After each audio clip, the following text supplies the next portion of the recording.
The Kremlin said today that top Russian officials will hold talks with their U.S. counterparts on restoring ties and negotiating a peaceful settlement to that war in Ukraine. They're also preparing a meeting between Russian President Vladimir Putin and U.S. President Donald Trump. NBC's Richard Engel has more from Ukraine. Here in the southern Ukrainian city of Kherson, which is often attacked by Russian forces. In fact, Russian troops are stationed not far from here right now.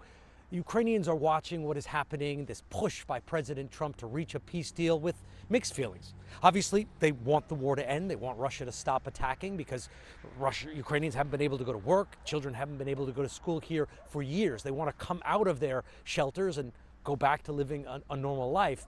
But they don't want peace on any terms, and they don't want President Trump to impose a peace deal on them.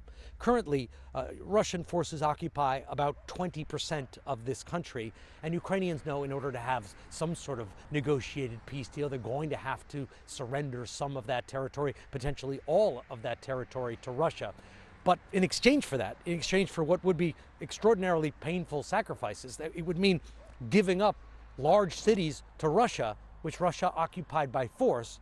But in exchange for doing that, Ukrainians say at the very least they want security guarantees. They want assurances that Vladimir Putin won't just come in and reinvade this country again. And so far, the Trump administration has been reluctant to provide those security guarantees. But the highest level negotiations since the war began are now starting in earnest. On Tuesday, President Trump has ordered his administration to carry out high-level talks with Russian officials. And Russia confirmed today that Sergei Lavrov, the foreign minister, is going to Saudi Arabia to meet with several senior Trump administration officials, including Secretary of State Rubio.